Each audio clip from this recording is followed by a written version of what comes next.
Hola, yo les voy a hablar sobre la maduración visomotora. Es importante saber que más del 80% de las percepciones en el ser humano son visuales. La mayoría de la información que del exterior recibimos transita por el canal visual. Por tanto, la percepción visual es el medio primordial para establecer contacto con el ambiente, mientras que la percepción es concebida como un paso intermedio del proceso de información entre la sensación y la cognición. La percepción visual es definida como la capacidad para reconocer y discriminar estímulos visuales y para interpretar dichos estímulos en función de las experiencias previas.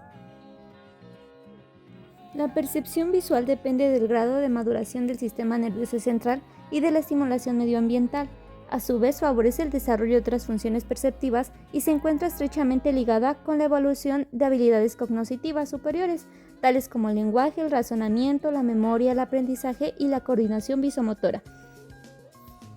Todas ellas son el sustento del rendimiento escolar exitoso desde los primeros años de la vida académica del niño.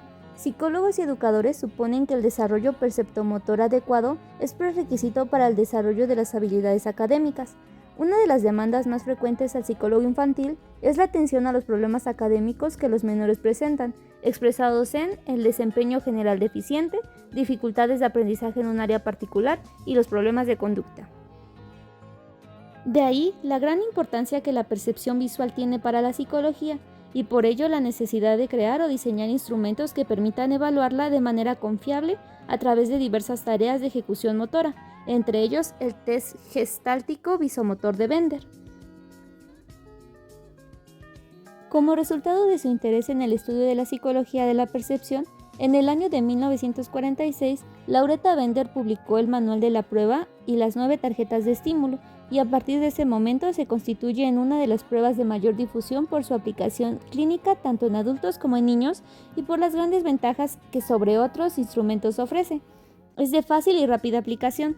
Los estímulos son neutros. Se presenta como una tarea inocua a los ojos de los sujetos evaluados, quienes aceptan cooperar sin mayores trabas, y al estar las figuras libres de influencias socioculturales, el margen de aplicación se incrementa, resultando un procedimiento sencillo para la eficaz detección de madurez, retraso mental y presencia de lesiones o disfunciones cerebrales en los niños, además de que permite establecer algunas hipótesis sobre la dinámica emocional y conflictos infantiles asociados.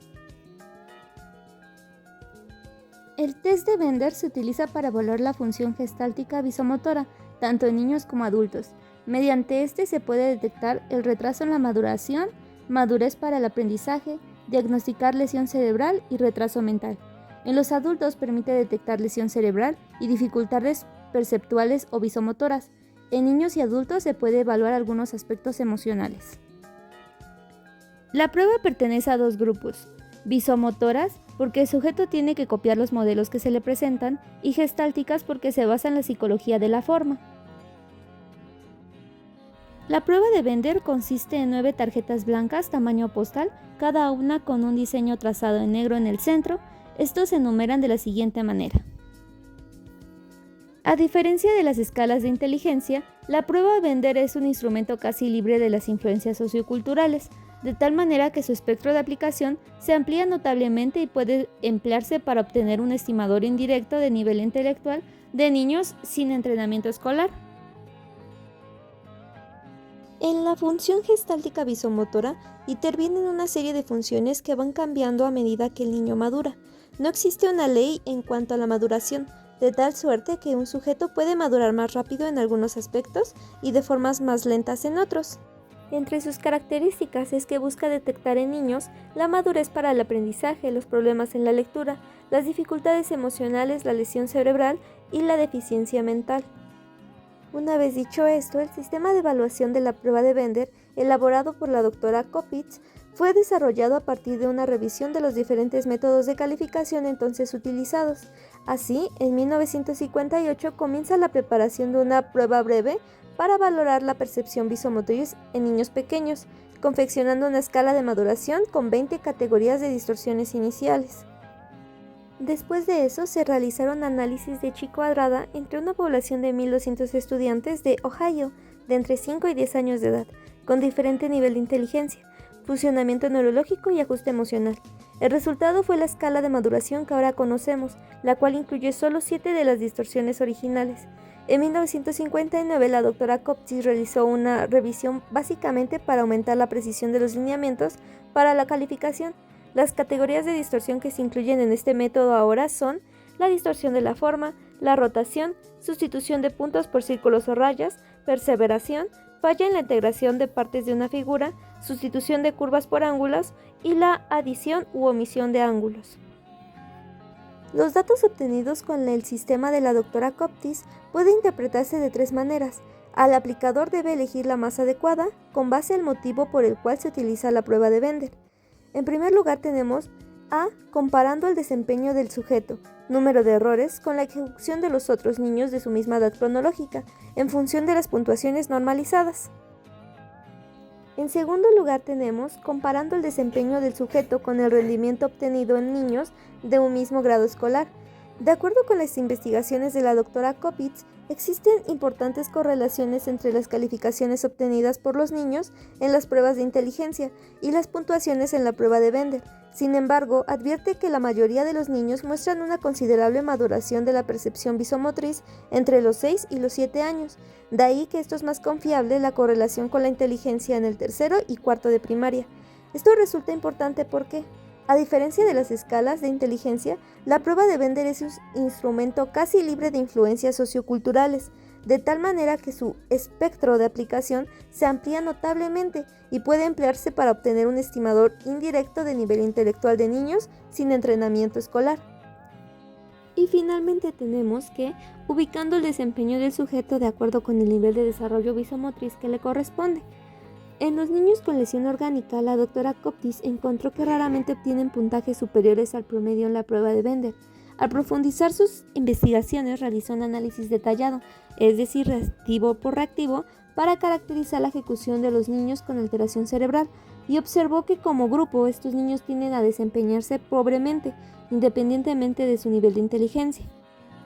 Sin embargo, a pesar de la presencia de lesión cerebral, los niños desarrollan conductas compensatorias para mejorar su rendimiento. Estas conductas también se presentan en adolescentes y adultos con daño orgánico, las cuales van a ser A. Tiempo de realización excesivo mayor a 15 minutos. B. Trazar la figura con el dedo antes de ejecutarla. C. Anclar el dibujo con el dedo. Poner el dedo en cada parte de la tarjeta a medida que se va copiando la figura. D. Mirar brevemente una sola vez la tarjeta y luego apartarla de la vista, trabajando de memoria como si el estímulo lo confundiera. E. Rotar la tarjeta y el papel dibujando la posición rotada y luego reacomodando el papel. F. Verificar una y otra vez el número de círculos y puntos y sentirse seguro a pesar de que sea correcto. G. Dibujos impulsivos, apurados, borrar espontáneamente y luego corregir con mucho esfuerzo, generalmente sin éxito. Y finalmente H. Expresar disgusto por los dibujos mal hechos y efectuar repetidos intentos por corregirlos sin éxito. Con relación a los problemas emocionales, la doctora Kopits desarrolló una escala en la que relaciona las ejecuciones con ciertos rasgos de personalidad y actitudes. Las categorías que la conforman van a ser las siguientes. Orden confuso. Adquiere significación diagnosticada hasta los 8 años y se relaciona con una pobre capacidad de planeación, dificultad para organizar la información y probable confusión mental. También se le ha relacionado con dificultades en el aprendizaje y tendencia a la impulsividad. Línea ondulada. Se relaciona con la falta de estabilidad emocional y dificultad en la coordinación motora, especialmente en niños pequeños. Rayas en lugar de círculos. Se asocia con impulsividad y agresividad. En niños más pequeños puede significar falta de interés o atención. Sugiere también preocupación por dificultades personales.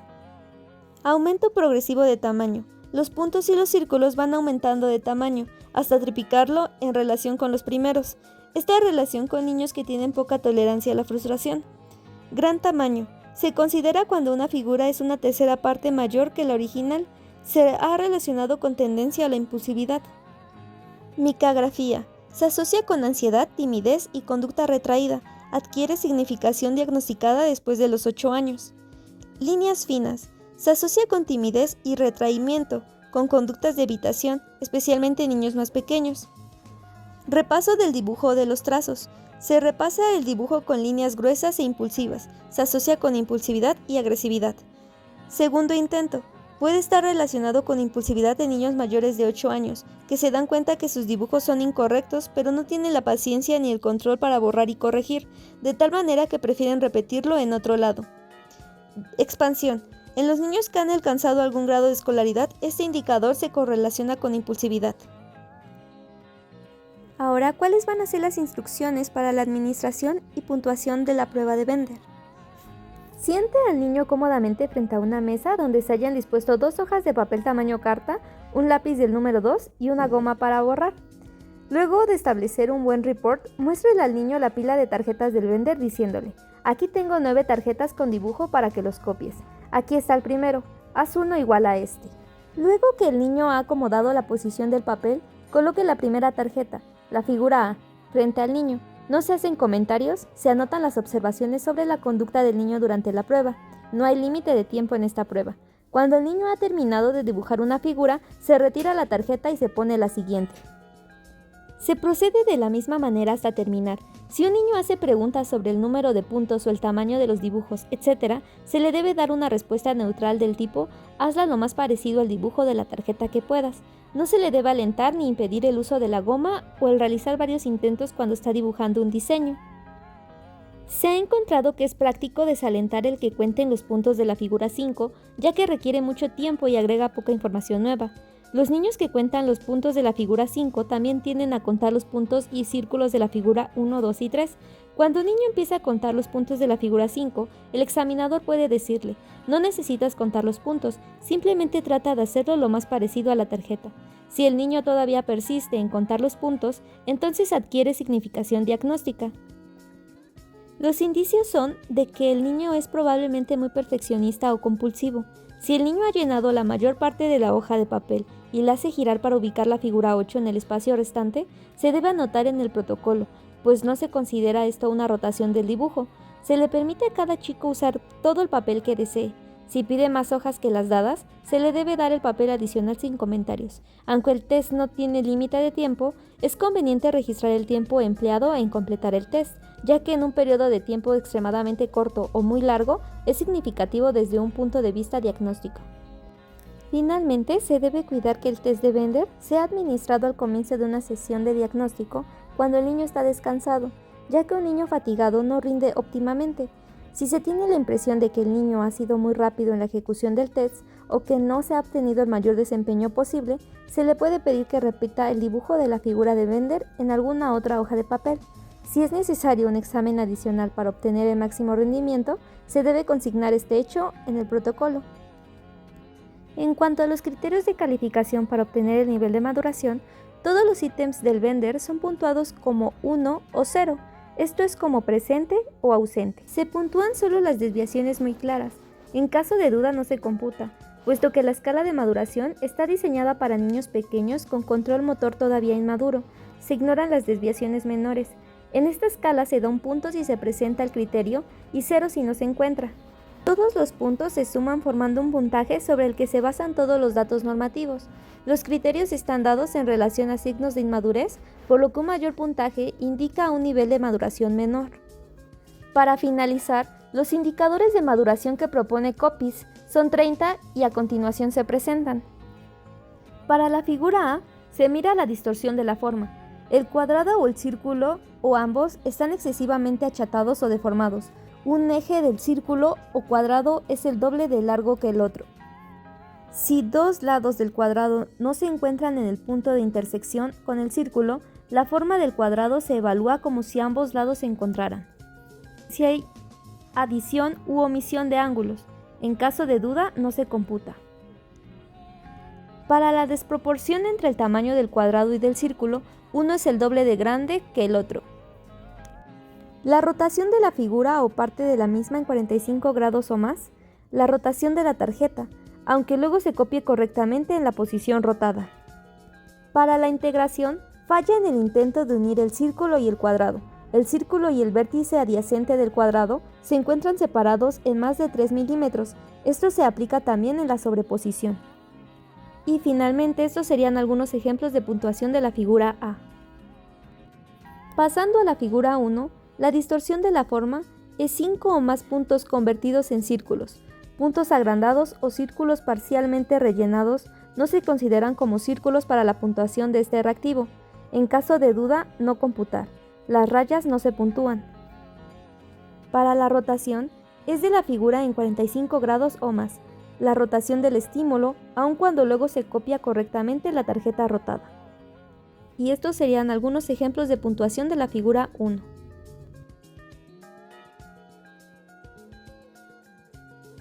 Pasando a la figura 2, la rotación de la figura en 45 grados o más, la rotación de la tarjeta aunque luego se copie correctamente en la posición rotada. En cuanto a la integración, es la omisión de una o dos hileras de círculos, hilera de puntos de la figura 1, usados como tercera hilera de la figura 2, 4 o más círculos en la mayoría de las columnas, adición de una hilera, y esos son los ejemplos que se puntúan. Pasando a la figura 3, en la distorsión de la forma, son 5 o más puntos convertidos en círculos, puntos agrandados o círculos parcialmente rellenados que no se consideran círculos para este reactivo.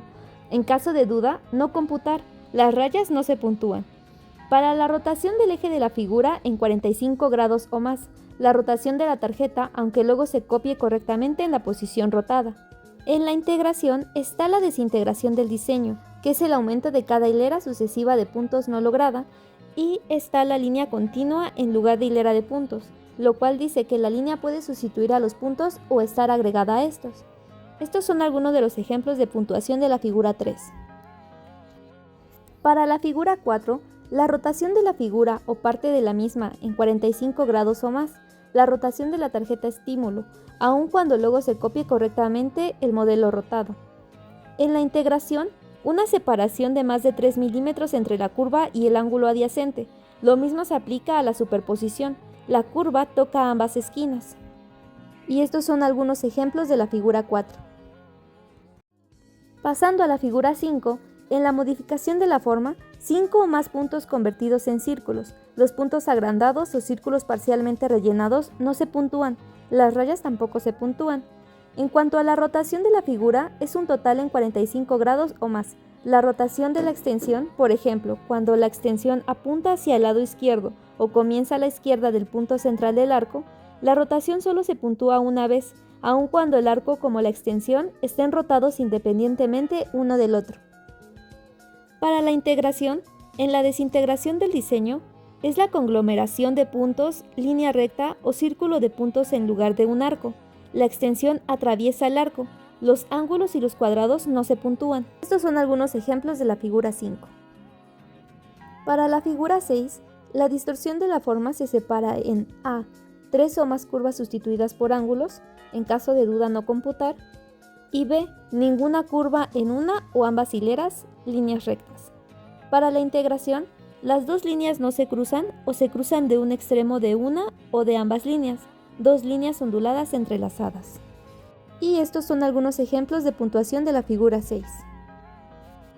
Pasando a la figura número 7, la rotación de la figura o parte de la misma en 45 grados o más, la rotación del estímulo, aun si luego se copia correctamente como se ve en la tarjeta rotada.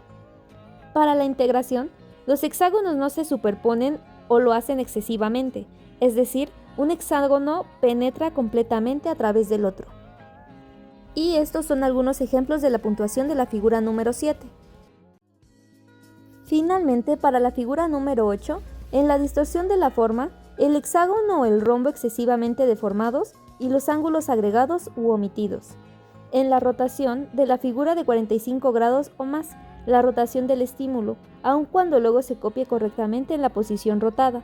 El girar la hoja para aprovechar el papel no se computa, pero se registra en el protocolo. Y estos son algunos ejemplos de la puntuación de la figura número 8.